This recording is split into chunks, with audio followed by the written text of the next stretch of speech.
नमस्कार साथियों, अभी जो मुद्दा लेटेस्ट जो अभी चल रहा है पूरे देश के अंदर, राम मंदिर का मुद्दा चल रहा है। इसके अंदर जो तमाम जो माइलेज है पूरे हर चीज़ के थ्रू, जो भी चाहे मंदिर निर्माण की बात हो या फिर जो दूसरा डिबेट है, ये तमाम जो कुछ ना कुछ जैसा कि लोग बोल रहे हैं, आम जनता बोल रही है कि बीजेपी के हक में घूमता नजर आ रहा है। जबकि आज जो कुछ इंटरव्यू आ रहे हैं मीडिया के अंदर, जो शंकराचार्य जी हैं ज्योतिष पीठ के, वो उन्होंने कुछ और बताया कि किसी भी शंकराचार्य को बुलाया नहीं गया अब तक। जो उनके पास इंफॉर्मेशन थी, ये मुझे नहीं मालूम कि वो इंटरव्यू कब उन्होंने उसको मतलब रिकॉर्ड किया है उस इंटरव्यू, मेरे को पता नहीं, लेकिन वो रिलीज आज हुआ है और थोड़ी देर पहले ही हुआ है वायर चैनल के ऊपर। तो उसके अंदर ये बताया जा रहा है कि वो कह रहे हैं कि जो उनके पास जो नॉलेज थी उसके हिसाब से किसी भी शंकराचार्य को बुलाया नहीं गया। लेकिन जबकि मैंने दूसरी भी न्यूज़ पढ़ी है कहीं ना कहीं कि वो 3 शंकराचार्य जो बोल रहे हैं कि हम जाएंगे, लेकिन और उनको नहीं बुलाया। हो सकता है कि वो कह रहे हैं कि मुझे बुलाया नहीं। करण थापर जी ने उनसे पूछा भी सवाल कि भैया आपको बुलाया नहीं या आप जाओगे नहीं।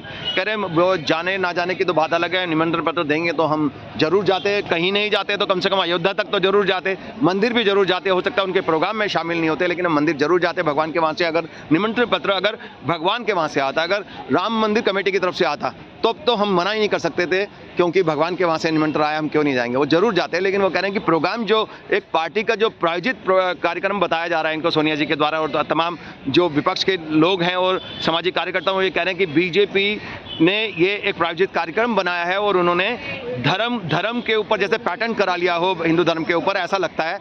और ये पूरा का पूरा जो कहते हैं कि भगवान राम पे पैटर्न करा लिया, और ये हिंदू धर्म को जैसे अपनी प्राइवेट लिमिटेड कंपनी की तरह ये हैंडल कर रहे हैं जैसे जिस तरह से। तो ये अभी जितने भी निमंत्रण पत्र दिए जा रहे हैं वो आरएसएस के लोगों के द्वारा दिए जा रहे हैं, इसलिए उन्होंने शायद सोनिया जी ने और बाकी लोगों ने मना किया है इसमें आने के, क्योंकि ये बीजेपी का प्रायोजित कार्यक्रम लगता है। हम जनता से पूछते हैं कि इन तमाम चीज़ों के बावजूद एक लहर सी चल रही है बीजेपी के फेवर के अंदर। इनको लगता है कि 2024 का इलेक्शन बहुत आसानी से जीत जाएंगे, लेकिन क्या जनता क्या कहती है कि मोदी जी खुद कहते थे कि 75 साल तक उम्र होनी चाहिए, उसके बाद में नेता को रिटायर हो जाना चाहिए। अडवाणी और जोशी जी के लिए इन्होंने यही फार्मूला अपनाया था। अब वो मोदी जी पे फिट होता है कि नहीं, ये जनता से पूछते हैं। सर नमस्कार। सर आपका नाम? सर मेरा नाम अजय। अजय जी, आप क्या करते हैं? मैं तो विदेश में रहता हूँ। अच्छा, विदेश में रहता है। ओके, आप आते रहते हैं, एनआरआई हैं। इसको लाइट को मैं बंद करूं तो फिर रोशनी नहीं आ पाएगी। मैं जी मैं समझ रहा हूँ। तो ये मुझे एक बात बताइए सर कि हाँ चलो ठीक है इसमें।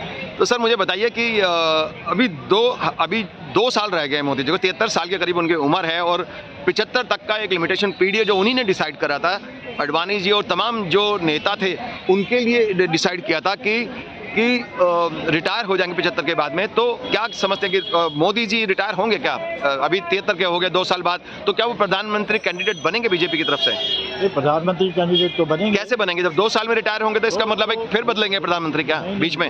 वो तो फिर देखा जाएगा। देखा क्यों जाएगा? जनता को गुमराह करोगे क्या? तो सही सुनाओ ये। देखिए, दुनिया तो गुमराह हो जाएगी। जीतेंगे वोट मोदी जी के नाम से, सर वोट जीतेंगे मोदी जी के नाम से, और बाद में किसी को भी थोप देंगे। अमित शाह जी को अगर बनाते हैं प्रधानमंत्री 2 साल बाद में, तो वो लगता है कि जनता के साथ एक धोखा नहीं होगा कि मोदी जी का चेहरा दिखा के सत्ता में आएंगे, सीटें जितनी मर्जी लाएंगे, और उसके बाद में ये तो रिटायर हो जाएंगे 2 साल बाद। फिर कौन आएंगे? अमित शाह जी बनेंगे। तो वो उनको लोग चाहते हैं क्या मोदी का ऑल्टरनेटिव है क्या अमित शाह जी? देखिए जी, देश के हित में अगर 2-3 साल और भी लग जाते हैं तो मेरे ख्याल से लगा देने चाहिए। किनको?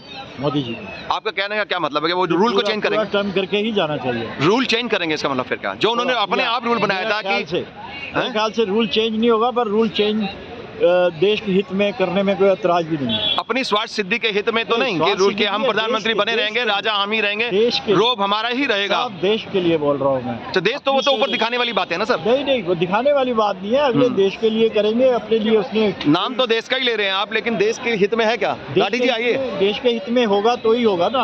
आइए ना लाठी जी। हाँ जी सर। तो ये आपका कहने का मतलब है कि रूल चेंज करेंगे?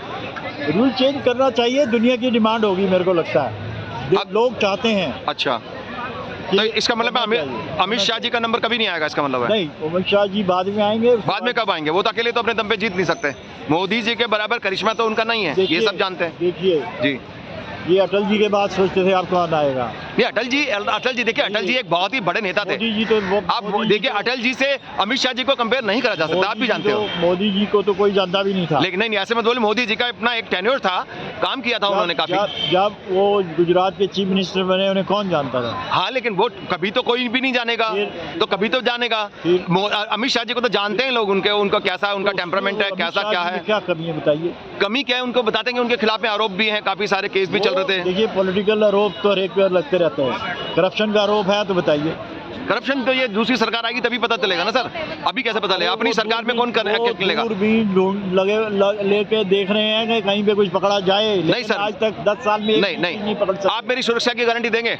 मैं बताता हूँ कितने केस है करप्शन के उनके खिलाफ, पूरी बीजेपी के खिलाफ। फिर सरकार इनकी है, किसी को बोलने तक नहीं देते हैं लोग, लड़ाई करते हैं, अटैक करते हैं, गाली बकते हैं, जान से मारने की धमकियां देते हैं, पुलिस को इस्तेमाल करके अरेस्ट करा देते हैं। आप क्या बात करो सर, यहाँ इमरजेंसी लगी हुई है सर। मोदी जी को जितनी गाली देते हैं उतने किसी को बड़ी है अभी तक। फिर गाली सुनने का काम नहीं करने चाहिए ना सर? नहीं, काम अच्छे करो ना। अच्छे इंसान को कौन गाली बकता है?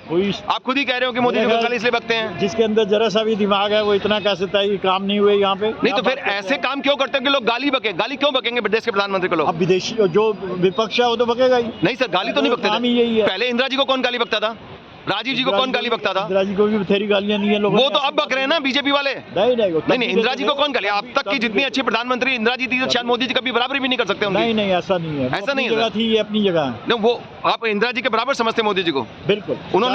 उन्होंने तो बांग्लादेश को अलग किया, पाकिस्तान को तोड़ा, वरना सैंडविच बन जाता इंडिया। ये कभी कर पाएंगे? पीओ को ले पाएंगे क्या आपको लगता है? उन्होंने बड़ाई की थी इंदिरा गांधी जी की। किनकी? दुर्गा बोला था उनको। बोला था ना, किसने बोला था? अटल जी ने बोला था ना। ये बात मैंने एक बार कही थी कि अटल जी ने इंदिरा जी को दुर्गा जी कहा था, तो इन्होंने पूरे सोशल मीडिया में कैंपेन चलाई कि नहीं कहा शिष्टाचार।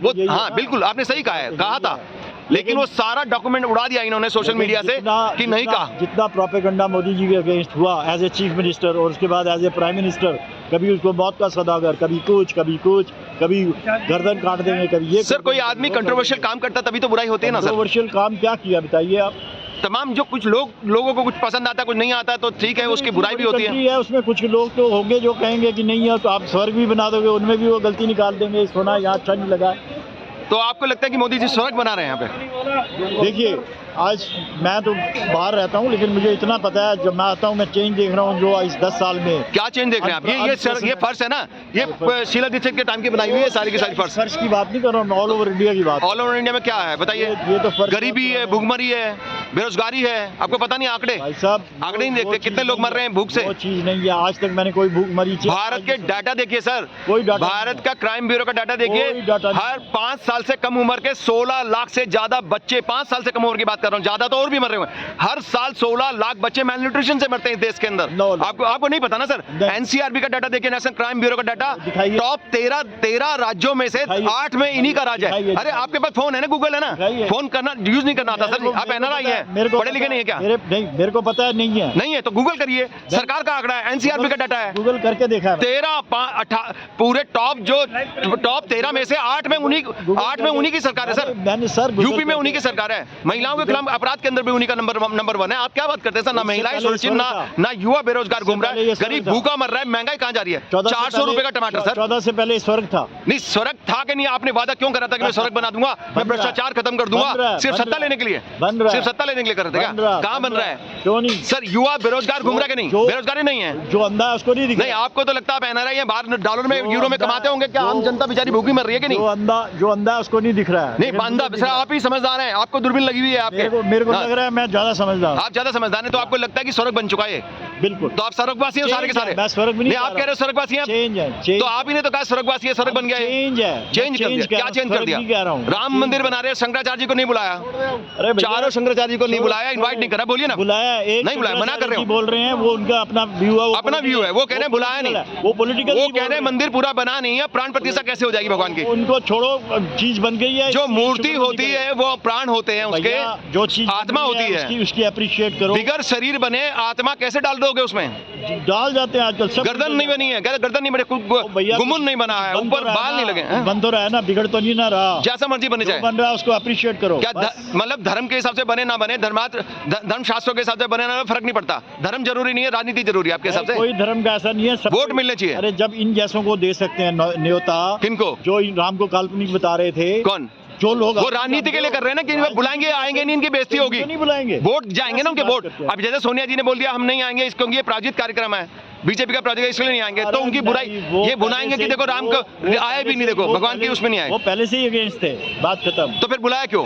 राजनीति करने के लिए बुलाया क्यों? बुलाना तो पड़ेगा ही। नहीं, क्यों बुलाना? जब शंकराचार्य को तो नहीं बुलाए हैं आप, और उनको बुला रहे हैं विपक्ष को। नहीं, वो मना कर रहे हैं, ऑन टीवी पे मना कर रहे हैं साहब, गलत मना कर रहे हैं, वो झूठे हैं, शंकराचार्य जी झूठे हैं, झूठे नहीं है, बीजेपी वाले सच्चे हैं। वो पॉलिटिकली मोटिवेटेड है। कौन? वो पॉलिटिक्स, अच्छा धर्म जो हमारे धर्माचार्य हैं वो पॉलिटिकली मोटिवेटेड है, और जो आपके जो राजनीति करते हैं बड़े बड़े नेता, वो संत है। वो तो है ही। क्या है संत? नहीं, तो वो तो है ही धर्म पॉलिटिकली मोटिवेटेड है ना, करते हैं ना पॉलिटिकली मोटिवेटेड ना, सारा ड्रामा ये वो पूरा तो- का पूरा। वो तो- जो मतलब मंदिर निर्माण जो पॉलिटिकली मोटिवेटेड लगता है ना आपको कि 2024 से पहले क्यों कर रहे हैं, जबकि देखिए, कोई ऐसी डेट ही नहीं मिली थी। बात सुनो जी, कोई चीज बन रही है उसको अप्रिशिएट जो ज्योतिष था ना, जिसने निकाला है ज्योतिष ने, उसने बोला कि मेरे को जबरदस्ती करी गई थी कि इसका भी वो निकालो, उन्होंने बोला इंटरव्यू में, बोला निकालने वाले ज्योतिष ने बोला कि मेरे को ऑर्डर करा गया था। हिंदू बनाओ ना इसका इंटरव्यू बिल्कुल बिल्कुल बिल्कुल हो गया सर, नहीं बोला जा रहा ना आपसे, कोई जवाब ही नहीं आपके पास। आपसे नहीं बोला जा रहा। अरे मैं तो पूछ रहा, सवाल नहीं दे रहा, जवाब नहीं दे रहे, मैं झूठ बोल रहा झूठ बोल रहे हूँ। हो। मैं ये देखिए, आप बोलो ना कि हिंदूवादी लोग हैं। अच्छा हिंदूवादी कहाँ है? कौन है हिंदूवादी? हिंदुओं का अच्छा सब काम चल हिंदूवादी रहा है, है, आप उसके अगेंस्ट हो। पूरा हिंदुस्तान हिंदूवादी है। भाई साहब आप तो शराब पी रखे हो, शराब वाली नहीं क्या शराब बात पी के नहीं, प्लीज शराब पी के ये बात। शराब वाली कौन सी बात आप बीजेपी वाले शराब पी के ये करते हैं गलत बात, बीजेपी वाली कोई नहीं आप पी रहे। आपने कैसे